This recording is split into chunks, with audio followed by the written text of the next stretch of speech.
Oi, colegas, tudo bem? Começando aqui mais um vídeo do YouTube. E nessa videoaula hoje, nós vamos aprender a fazer de verdade uma anamnese que cria vínculos, uma anamnese que faz com que o paciente tenha em você, né, uma liderança amorosa, ou seja, ele verá você como alguém que o apoia, que vai ajudá-lo nessa transição, muitas vezes em momentos difíceis, como perdas, como doenças, como mudanças de hábitos, e também esse encantamento e essa relação que vocês vão criar, que é uma relação profissional e que irá trazer para você também a sensação de que está ajudando de fato o paciente e para ele a sensação de que você é a melhor médica do mundo. Então a gente vai, e não é uma coisa mentirosa, a gente vai trazer realmente técnicas e formas de abordar o ser humano aqui nessa aula que vão te ajudar na relação com esse paciente. Eu sei que você provavelmente não tem dificuldades com relação médico-paciente, porque se você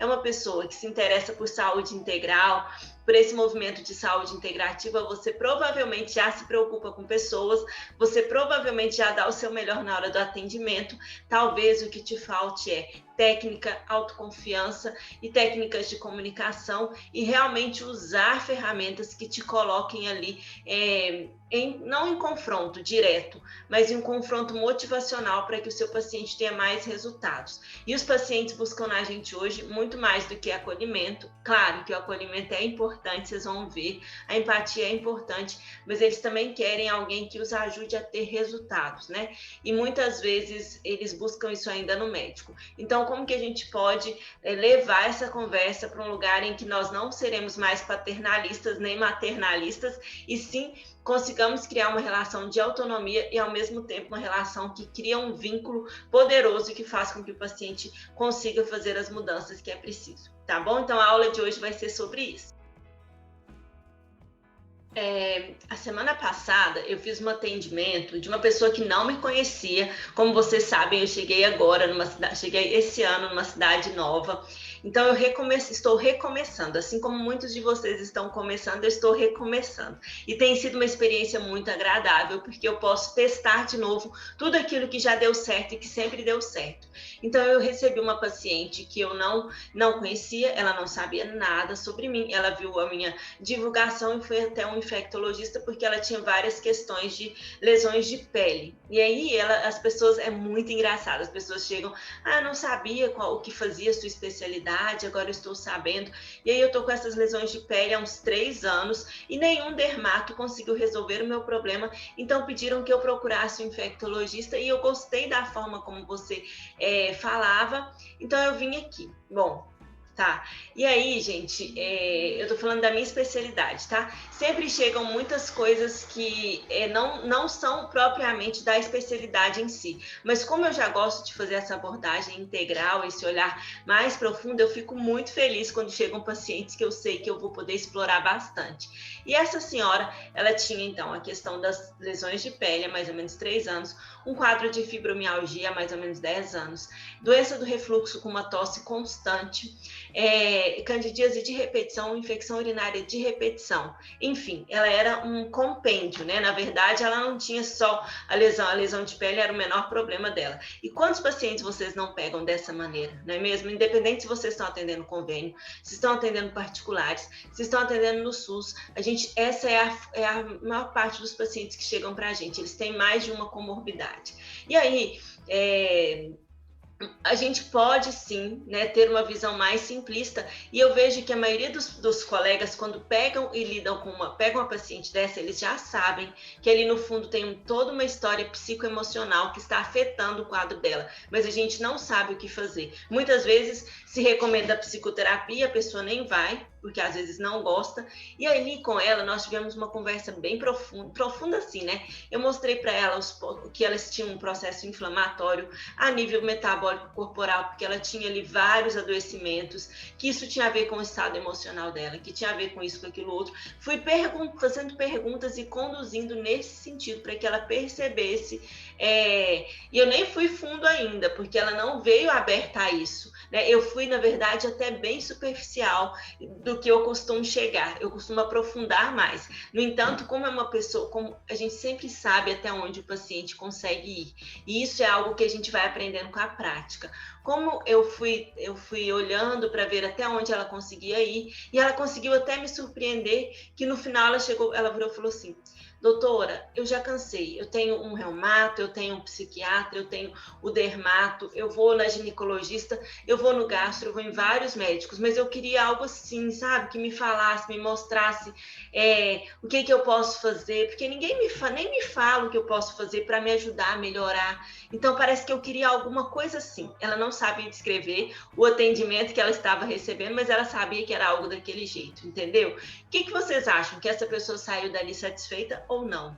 Eu fiquei satisfeita ou não, né? Eu fiquei incrivelmente feliz. Por quê? Porque eu realmente tinha algo a mais para oferecer para ela, e não foi só uma conversa, não foi só uma orientação, foi justamente saber usar esse aprofundar de olhar, sabe? Saber que ali por trás, por exemplo, por eu ter um entendimento terapêutico mesmo de florais, eu já percebi o tipo de personalidade dela. Então, isso me ajudou a conduzir sobre mudanças comportamentais que ela poderia ter em relação à sua família, em relação às suas atitudes. Então, foi isso. A gente, por ir estudando, por começar a estudar sobre questões emocionais, eu consegui ajudá-la num outro lugar, né? E aí, eu vou te trazer uma pesquisa que foi feita sobre o que você consideraria um bom médico. É uma pesquisa americana. A maioria das pessoas respondeu que um bom médico seria aquele que tem domínio científico, que tem conhecimento científico daquilo que ele está falando, e que ele consegue aplicar e ter habilidade técnica naquilo que ele está fazendo. Então, isso seria simplesmente uma definição de bom médico. E aí eu tenho certeza que a maioria de vocês se enquadra nesse lugar, né, de ser um bom médico. Por quê? Porque tem habilidade técnica, tem conhecimento científico, só que muitas vezes, até o conhecimento científico, depois que a gente vai para o mundo de trabalho, as pessoas param de estudar, né? Então ficam muitas vezes repetindo aquelas mesmas coisas que aprenderam há 10 anos atrás. Isso eu questiono se realmente a pessoa vai continuar estudando ou não. E eu traria mais alguns outros pontos principais, né? Que seria principalmente as habilidades de comunicação, as habilidades de trazer a pessoa para a percepção daquilo que ela pode, daquilo que vai melhorar o quadro dela, a partir desse olhar da comunicação, da empatia, das perguntas bem direcionadas, né?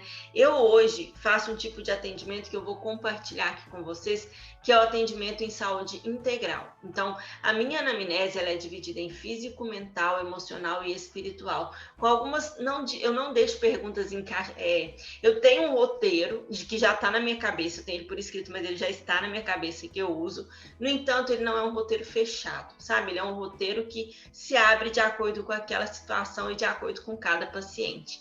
E esse roteiro, desde que eu comecei a introduzi-lo melhor, é quando eu causo um impacto de verdade nas pessoas. Por quê? Porque as pessoas estão esperando o simples feijão com arroz. E aí, de repente, você traz algo a mais, você coloca ali aquilo que ela realmente precisa olhar, né? E isso já cria um vínculo, né? A primeira coisa que cria vínculo de verdade é você tirar um tempo para ouvir. E esse tempo pode ser de 2 minutos. É aquilo que a gente chama de golden minutes. Por quê? Porque são minutos dourados, são os minutos de ouro em que a pessoa vai falar e você simplesmente vai escutar ela falando, deixar ela falar, deixar ela trazer tudo aquilo que ela precisa trazer sem interrompê-la. Você vai perceber que às vezes com 1 minuto a pessoa já falou tudo, o que ela acredita que é importante. E aí você entra fazendo perguntas abertas, perguntas que vão fazer com que ela raciocine mais sobre aquilo que está acontecendo e ela traga o próprio olhar dela. Então as perguntas abertas seriam: mas me fala mais um pouquinho sobre isso. Tá, e como que você está se sentindo em relação a isso? Então seriam perguntas direcionadas nesse lugar, de fazer com que a pessoa reflita sobre aquele próprio sintoma que ela está descrevendo para você ali naquele momento, entendeu? Então, trazer esses 2 minutos e fazer perguntas abertas já te traz para um lugar de escutar aquela pessoa. E quando alguém vai ao médico, o que ela mais quer naquele momento é ser ouvida, entende? Ela olha para você ver, ela se prepara na casa dela, ela não sabe o que ela vai encontrar. Pode ser que seja um médico uma médica que ela já conheça, que ela já tenha afinidade, que ela já se sinta à vontade. No entanto, pode ser que seja alguém que ela não conheça, que ela só ouviu falar ou que ela foi indicada. E, gente, nós vivemos um momento em que os nossos colegas, infelizmente, deram tanta bobeira nessa questão de relação médico-paciente, que as pessoas, elas têm medo quando elas vão ao médico. Elas têm medo quando vão ao médico do convênio, porque não sabem se aquele médico vai ser bom, porque geralmente o médico que trabalha por convênio, ele trata as pessoas de um jeito no convênio e de outro jeito na clínica particular dele.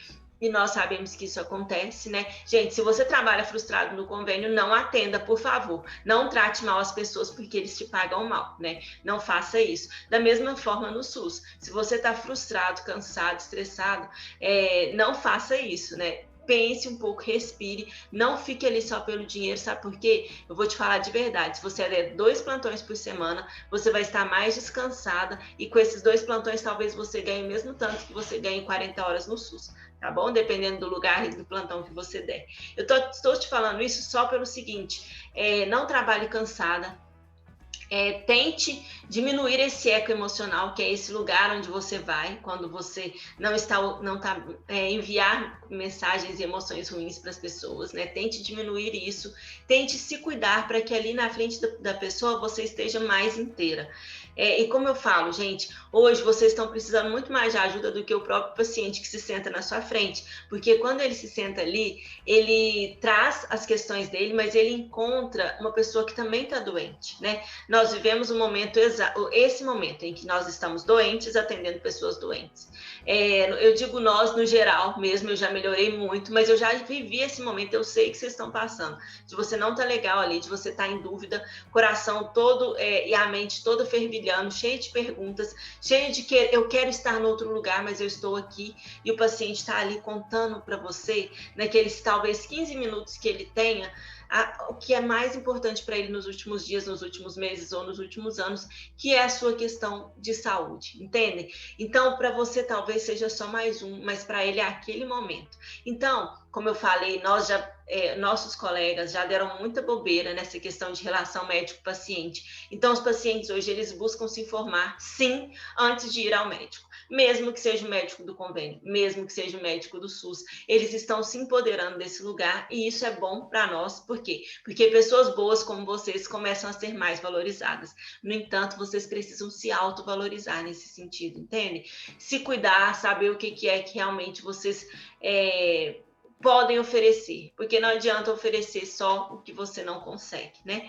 Então, esse paciente ele chega na consulta já muitas vezes tensa preocupada porque ela não sabe como ela vai ser acolhida naquilo que ela tem para contar. Se vai haver um julgamento, se a pessoa pode ajudar. E aí entra a experiência da pessoa com o adoecer, que para mim é um dos princípios da medicina centrada na pessoa que eu acho mais lindo. Que quando você explora o adoecer e a experiência do adoecer, você consegue fazer aquela pessoa relaxar, porque ela mesma não tinha percebido o quanto aquela experiência estava sendo dolorosa para ela. Então, o que ela faz? Você está ali, fala, dona fulana, você como que me conta o que está acontecendo? E ela vai te contar e você fala, mas como que você está se sentindo em relação a isso?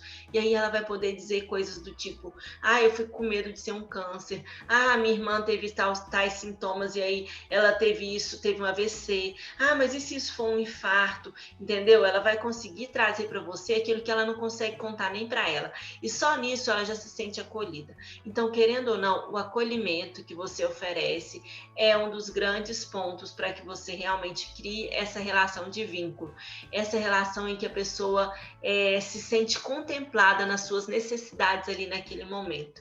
Então, estabeleça essa primeira relação, você vai gastar aí 2, 4 minutinhos para ouvir bem, para fazer perguntas abertas, para perguntar como a pessoa se sente em relação àquilo, entendeu? Então, faça esse olhar aí, nesses seus primeiros 3, 4 minutinhos de pergunta, de consulta, né? Às vezes você tem 1h30 para atender, ótimo, você pode explorar isso mais tempo, só que com 2, 3 minutos, muitas vezes você já consegue ter bons resultados, tá bom?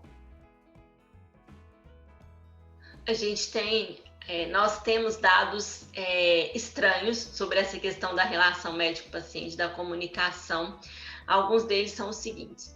Em 50% das consultas, o paciente não se sente acolhido para falar aquilo de verdade que ele foi falar ali na consulta. Em 50% também das consultas, o paciente e o médico não conseguem entender o que é que está acontecendo ali. Então, muitas vezes o paciente leva uma queixa e o médico entende outra coisa. Ou então, por exemplo, ele está preocupado com uma questão e o médico está pensando que ele está preocupado, o médico se preocupa com outra questão. E, por exemplo, ele vai com uma dor na perna. No entanto, você pega os exames ali, vê uma alteração de lipídios muito importante, aí você se preocupa com aquilo, mas você nem fala da dor da perna, entendeu? Então, são pontos assim pequenos, mas que fazem toda a diferença. Saber por que o paciente vê, né? Então, para começar, faça o seguinte: olhe o seu ambiente. Você vai atender naquele ambiente. Você está confortável nele? Como que você está? Sinta-se confortável no seu ambiente, esteja em paz ali. A cada atendimento, fique aí 1, 2 minutinhos, toma uma água, faz uma respiração, diminui o seu... se você estiver preocupado com alguma coisa, faz umas respirações, sai um pouco desse estado mental que você entrou, entendeu? A cada 2 minutinhos. Fica 2 minutinhos a cada paciente fazendo isso. Você não vai perder tanto assim no final do dia. E outra coisa é o ambiente, como você está, fazer esse lugar, né? E também pensar que aquele ambiente vai receber uma nova pessoa com uma nova história. Então, cria um olhar para aquele ambiente de que vai se sentar ali uma nova pessoa que não tem nada a ver com a que saiu anteriormente, tá bom? Prepare o seu ambiente, tá certo?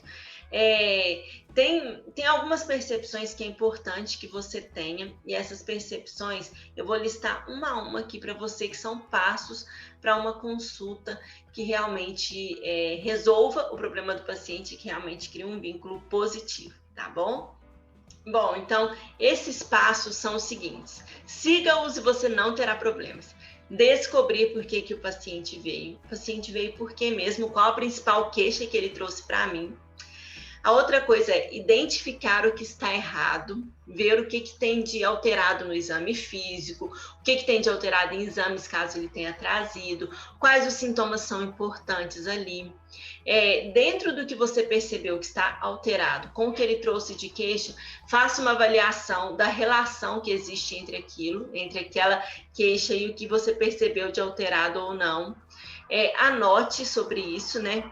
Explique ao paciente o que é que está acontecendo. Fala, olha, é muito importante explicar, gente. As pessoas, eu falo que são 5 minutos que a gente perde, ou menos, explicando, dando uma aulinha ali. Eu gosto de explicar, eu falo que eu sempre gostei de dar aulinhas pequenas ali, no pronto-socorro mesmo, quando eu estava no pronto-socorro, sobre o que é um refluxo, o que é que está acontecendo. A pessoa, ela se sente acolhida e ao receber aquela orientação, ela se compromete mais. E aí, depois dessa orientação, desenvolva o plano terapêutico junto com a pessoa, inclusive mostrando aquilo que você tem a oferecer, tanto de técnicas convencionais e as não convencionais, as motivacionais, as comportamentais, e o que é que a pessoa pode fazer, que é importante que ela faça, o que é que ela consegue fazer, e o que você vai oferecer ali de medidas terapêuticas, caso tenha alguma medida terapêutica. Então, são passos simples que fazem a diferença na hora que você vai atender esse paciente. Como eu falei para vocês, o meu passo a passo, ele vem desse olhar da saúde integral. Então, foi assim que eu criei meu passo a passo. Eu escrevo lá: físico, mental, emocional, espiritual. E aí, dentro desse físico, por exemplo, eu avalio tudo o que tem de físico. Aí entram eu sei que tem aquele outro esquema, que é o CIF, né? Sentimentos, ideias, fisiologia, expectativas, né? Que também é muito legal, mas como eu não conhecia o CIF, eu já tinha montado meu roteiro de anamnese. Depois que eu fui conhecer eu uso ainda o meu roteiro, e o meu roteiro tem dado muito certo, que é fazer esse olhar físico, mental, emocional, espiritual. Da parte física, eu avalio toda a questão física dos sintomas mesmo que a pessoa traz, o que são problemáticos ali.